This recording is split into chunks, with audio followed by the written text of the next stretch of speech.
A taxa de desemprego no Brasil ficou em 11,8% no trimestre encerrado em setembro. A desocupação atinge 12,5 milhões de pessoas, segundo dados divulgados hoje pelo IBGE. A taxa representa uma pequena variação em relação aos 3 meses anteriores, quando o desemprego ficou em 12%. O número de trabalhadores brasileiros desempregados recuou. Em agosto, eram 12,6 milhões de pessoas desocupadas.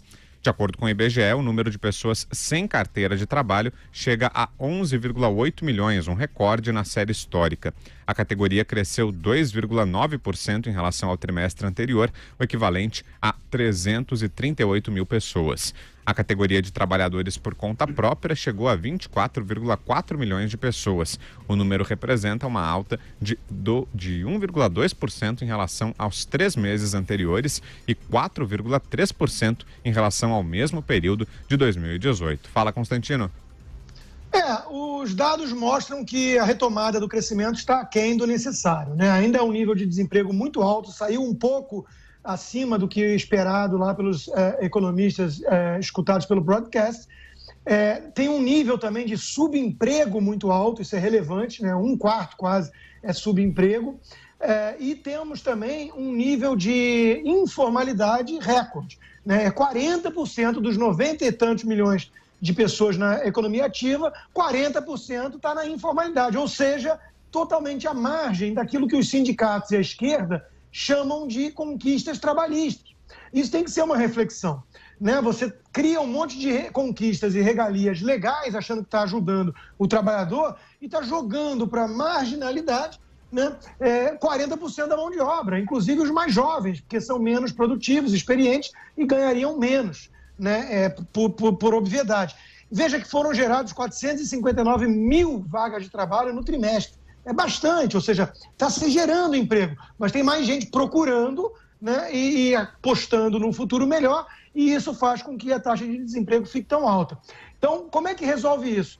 Mais reformas liberais para poder... A taxa de juros já caiu muito, está em nível mínimo histórico, né, graças à reforma previdenciária e outras, ou seja, há fundamento econômico dessa vez, ao contrário do que aconteceu quando a Dilma marretou as taxas e fez a inflação furar o teto e voltar para 2 dígitos. Então, dessa vez, tem motivo para reduzir a taxa de juros. Mas tem que vir mais, tem que vir o resto da cavalaria. Reforma tributária, mais abertura comercial, mais simplificação de tributos e de burocracia, mais competição nos setores, mais privatização. Tudo isso é fundamental para gerar uma retomada sustentável do crescimento, que não seja só voo de galinha, e com isso o indicador final, que é sempre o emprego. Os empresários demoram a contratar, porque é muito caro contratar e mais caro ainda demitir. É um mercado de trabalho muito engessado. E, óbvio, a reforma trabalhista, que está na agenda, o governo tem uma pauta virtuosa, o secretário Rogério Marinho quer vir com uma nova etapa na reforma trabalhista fundamental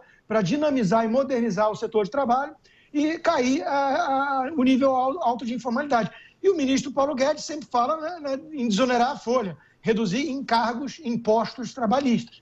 Isso também seria muito bem-vindo. Tem que compensar com alguma coisa, esse é o dilema.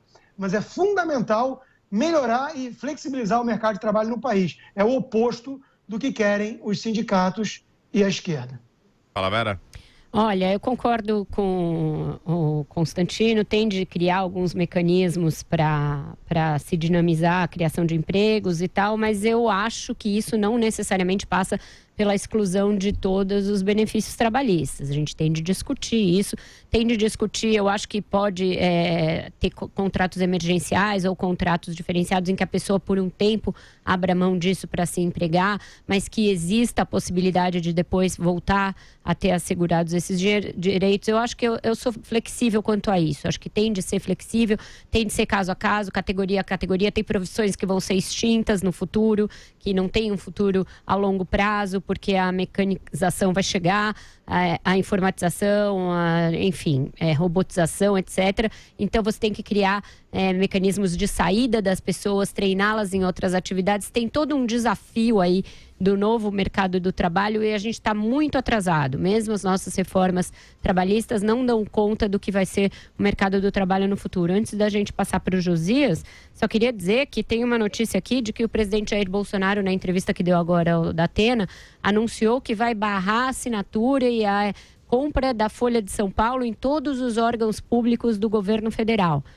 Isso é uma medida autoritária, inadmissível, um absurdo, copiada, macaqueada do Trump, que anunciou isso em relação a 2 jornais norte-americanos, em outra manifestação, a meu ver, também bastante bizarra e autoritária.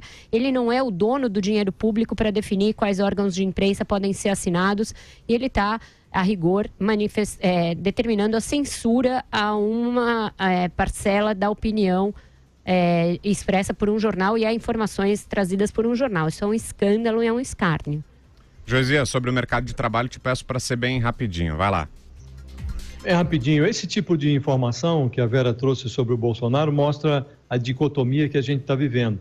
Essa reação do mercado de trabalho, ela o Constantino disse bem, ela está muito aquém do que a gente necessita, uma retomada tisnada pelo subemprego, renda baixa, informalidade enorme. Aí você vai, o ministro da Economia vai num seminário para expor os seus planos e no meio do seminário ele é obrigado a responder a pergunta sobre um vídeo do leão com as hienas. Quer dizer, é uma agenda paralela que o presidente e sua família nutrem e mantêm viva, que atrapalha o país, e todo mundo aposta que a economia está reagindo e que pode reagir mais fortemente se você mantiver essa trilha de reformas e tal. Mas o presidente conspira contra essa trilha. Nós estamos chegando ao final de 2019, o ano que vem é ano eleitoral. Eu sou muito pessimista em relação à realização dessas reformas. Espero que meu pessimismo esteja equivocado.